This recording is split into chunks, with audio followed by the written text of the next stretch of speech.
Hi കൂട്ടുകാരെ, പുതിയൊരു വീഡിയോയിലേക്ക് എല്ലാവർക്കും സ്വാഗതം. അങ്ങനെ ഇനി നന്ദിനി ഇത്രയും നേരം രഞ്ജിത്തിനെ നല്ലത് പറഞ്ഞ ആ നാക്കുകൊണ്ട് തന്നെ ചീത്ത വാക്കുകൾ പറയുന്ന ആ അവസ്ഥയാണ് കേട്ടോ ഇനി എത്തുന്നത്.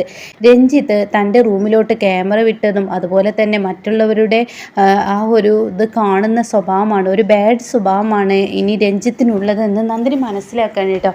അങ്ങനെ വേദയുടെ വിവാഹ നിശ്ചയമാണ്. പക്ഷേ വിവാഹ നിശ്ചയം കഴിഞ്ഞു, വിവാഹം താലികെട്ട് നടക്കുന്ന ആ ഒരു സമയമാണ്. അപ്പോഴേക്ക് യതീന്ദ്രനെയൊക്കെ പുറത്തിറക്കിയിട്ടുണ്ടാവും. പക്ഷേ ഇതിൻ്റെ സത്യാവസ്ഥ പുറത്തു കൊണ്ടുവരാൻ നന്ദിനി ഒരുപാട് ശ്രമിക്കുകയാണ്. ഈ പറയുന്ന വേദയുടെ കൂട്ടുകാരിയെ കൊന്നത് ഈ പറയുന്ന രഞ്ജിത്താണെന്നുള്ളത് നന്ദിനിക്കുള്ളിൽ തെളിവ് കിട്ടാൻ കേട്ടോ. അങ്ങനെ നന്ദിനിയാണെങ്കിലോ ഇനി എന്താ ചെയ്യുക, സൂര്യ സാർ ഈ വിവാഹം മുടക്കണം. പത്മ മേഡം ആണെങ്കിലോ എന്നോട് വൈരാഗ്യമുള്ളത് കൊണ്ട് തന്നെ മേഡത്തിന് ഈ പറയുന്ന വേദയെ കല്യാണം കഴിച്ച് കൊടുക്കുന്ന ഒരു ക്രിമിനലാണെന്നുള്ള സത്യം മനസ്സിലാക്കാതെ പോകുന്നു. ഇനി എന്താ ചെയ്യുക സൂര്യ സാർ എന്നൊക്കെ പറയുമ്പോൾ ഈശ്വരൻ നമുക്ക് മുന്നിൽ എന്തെങ്കിലും ഒരു തെളിവ് കാണിച്ചു തരും എന്നിങ്ങനെ പറഞ്ഞു നിൽക്കുമ്പോഴാണ് കേട്ടോ ഈ ഡെഡ് ബോഡി കൊണ്ടുപോകുന്ന ഈ സമയത്ത് അവിടെ നിന്നും രഞ്ജിത്തിൻ്റെ ഒരു മോതിരം താഴെ വീഴുകയാണ്. അത് നന്ദിനിയുടെ കയ്യിൽ കെട്ടുകയാണ്. അത് വെച്ച് നന്ദിനി ഒത്തിരി ദിവസം ഈ പറയുന്ന രഞ്ജിത്തിനെ ഇട്ട് കളിപ്പിക്കും. പിന്നീട് ഇവൾ മരിച്ച, അതായത് ഈ ആൾ മരിച്ച, ഈ വേദയുടെ കൂട്ടുകാരി ഹേമ മരിച്ച ആ ഭാഗത്ത് ഹേമ തന്നെ എഴുതി വെച്ചിട്ടുണ്ടാവും. ആ മരണവെപ്രാളത്തിൽ നിന്നെ കല്യാണം കഴിക്കാൻ പോകുന്നവനാണ് എന്നെ കൊന്നിരിക്കുന്നത് എന്നുള്ളത് തൻ്റെ വിരൽ കൊണ്ട് അവിടെ എഴുതുകയാണ് കേട്ടോ. ആ ഒരു മരണവേദനയിൽ ആ ടെറസിൻ്റെ ഭിത്തിയിൽ നഖം കൊണ്ട് എഴുതി വെക്കുകയാണ് കേട്ടോ.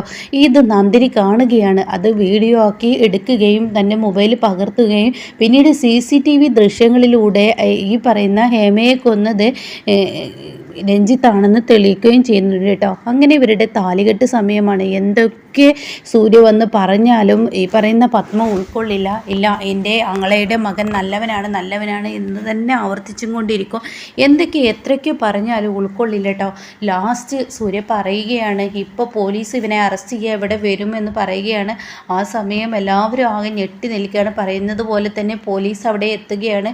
പോലീസ് എത്തുമ്പോൾ എൻ്റെ മകൻ്റെ വാക്കുകൾ കേട്ട് ഈ വിവാഹം മുടക്കാൻ നോക്കണ്ട സാർ, എൻ്റെ ആങ്ങളയുടെ മകൻ നല്ലവനാണ് എന്നൊക്കെ ഇവിടെ പത്മ പറഞ്ഞു നോക്കും. അതുപോലെ തന്നെ പത്മയുടെ ആങ്ങളെയും വന്ദനയും ഹരിതയൊക്കെ പറഞ്ഞു നോക്കുക കേട്ടോ. അപ്പോൾ ഈ സമയം പോലീസ് എന്താ നിങ്ങളുടെ കളിക്ക് നിൽക്കുന്നവനാണെന്നാണ് വിചാരിച്ചത്.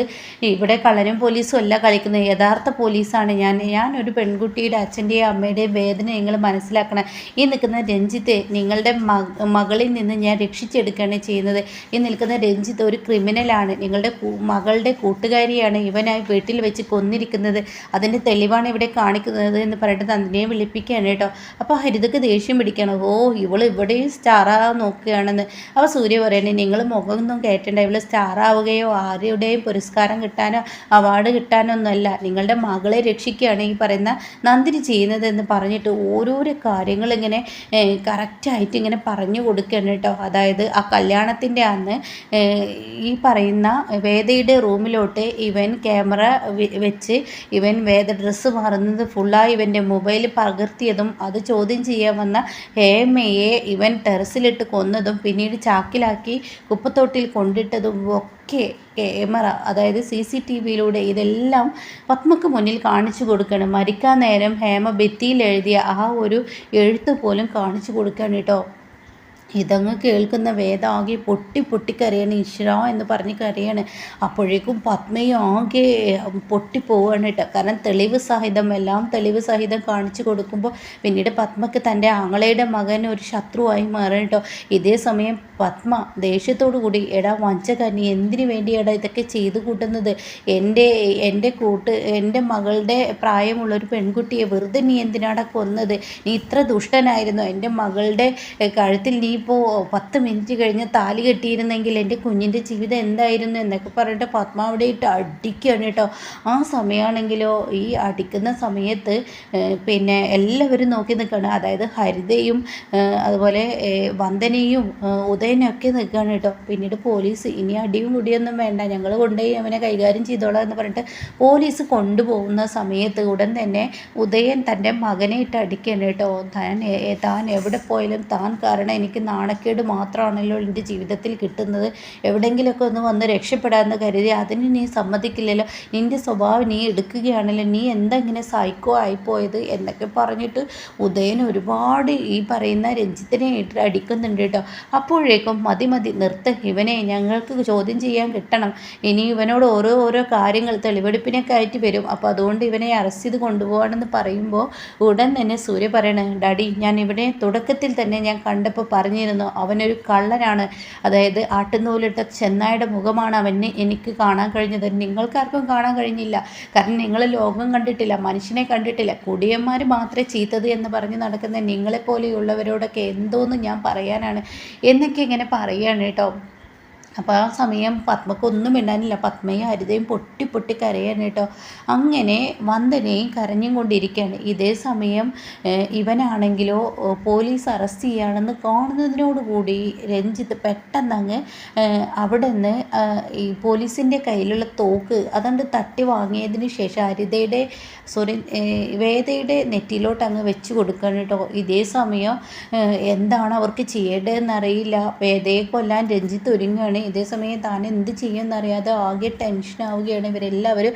എന്നാൽ നന്ദിനിയാണെങ്കിലോ പിറകിലൂടെ ചെന്ന് കേട്ടോ എന്നും പറഞ്ഞ് അവിടെ ഇരിക്കുന്ന അതായത് പൂക്കളിരിക്കുന്ന ആ തട്ടുണ്ടല്ലോ, മംഗളപ്പൂക്കളിടാനുള്ള ആ തട്ട് എടുത്തിട്ട് ഇവൻ്റെ മുഖത്തോട്ട് അങ്ങ് എറിയുന്നതിനോടുകൂടി നന്ദിനിയെ ഇവനങ്ങ് ഷൂട്ട് ചെയ്യാൻ കേട്ടോ.